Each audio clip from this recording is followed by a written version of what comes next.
جب حضور کا وصال ہوتا ہے بہت سے فتنے اس امت کو گھیر لیتے ہیں۔ بعض لوگ کہتے ہیں کہ ہم نماز پڑھیں گے لیکن زکوٰۃ نہیں دیں گے،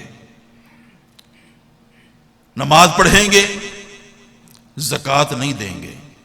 بعض کہتے ہیں زکوٰۃ دیں گے لیکن مرکز اسلام کو نہیں دیں گے، ہم زکوٰۃ دیں گے اپنے علاقے میں، اپنی مرضی سے دیں گے۔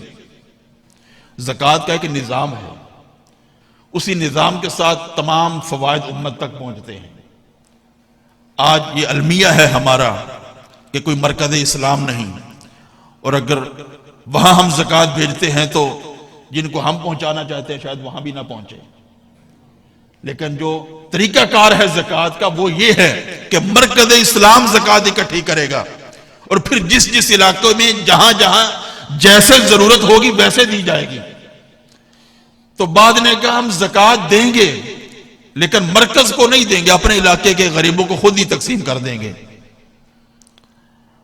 ارتداد کا فتنہ نمودار ہوا۔ جب یہ سارے فتنے نمودار ہو رہے تھے، حضرت صدیق اکبر نے فیصلہ کر لیا کہ جو شخص حضور کے زمانہ میں اونٹ دیتا تھا تو اونٹ کے ساتھ جو رسی دیتا تھا نا، اگر وہ بھی نہیں دے گا تو ابو بکر اس کے ساتھ بھی اعلان جہاد بلند کرے گا۔ اس منظر کو حضرت عمر نے دیکھا۔ حضرت عمر نے کہا، بخاری شریف میں یہ روایت موجود ہے، کیف تقاتل الناس وقد قال رسول اللہ صلی اللہ علیہ وسلم امرت ان اقاتل الناس حتی یقولوا لا الہ الا اللہ۔ آپ کیسے جہاد کر سکتے ہیں ان لوگوں کے خلاف جو فرق؟ سرکار نے یہ فرمایا ہے جس نے لا الہ الا اللہ کہہ دیا اس کا مال بھی محفوظ ہو گیا، اس کی جان بھی محفوظ ہو گئی۔ یہ آج کل بھی فتنہ ہے، لوگ کہتے ہیں کلمہ تو پڑھ لیا ہے بس یہی کافی ہے، لا الہ الا اللہ ہو گیا ہے یہی کافی ہے۔ حضرت عمر کو بھی یہ غلطی لگ رہی تھی۔ حضرت عمر نے کہا سرکار نے کہا لا الہ الا اللہ، جس نے کہہ دیا اس کا مال بھی محفوظ ہو گیا، اس کی جان بھی محفوظ ہو گئی۔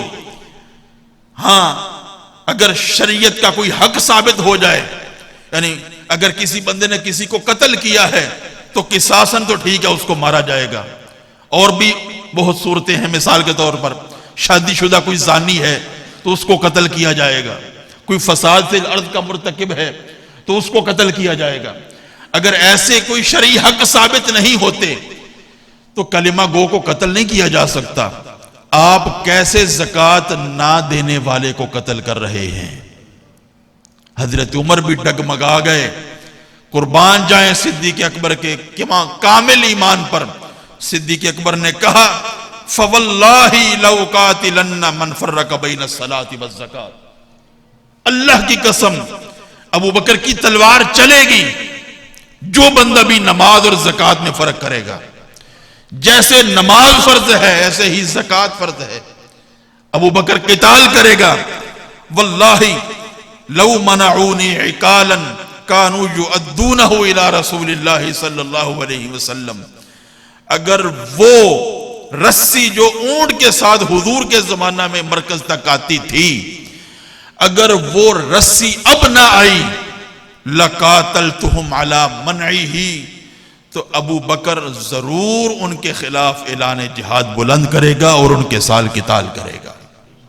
حضرت عمر فاروق رضی اللہ تعالیٰ عنہ کہتے ہیں ابو بکر صدیق کے یہ جملے تھے، لیکن بعد میں مجھے یقین ہو گیا کہ اللہ رب العزت نے ابو بکر کا سینہ جس کے لیے کھولا تھا وہی بات حق تھی، اور حضرت ابو بکر صدیق کا فیصلہ بالکل صحیح تھا، کیونکہ اس وقت اگر حضرت ابو بکر صدیق کمزوری دکھا دیتے تو وحدت امت پارا پارا ہو کے رہ جاتی۔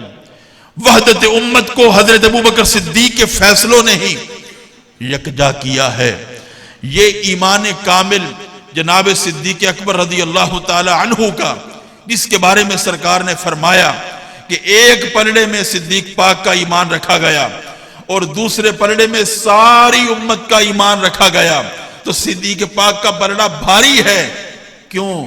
اسی وجہ سے بھاری ہے کہ جو شان ایمان کی صدیق پاک کو حاصل ہے وہ کسی اور کو حاصل نہیں ہے۔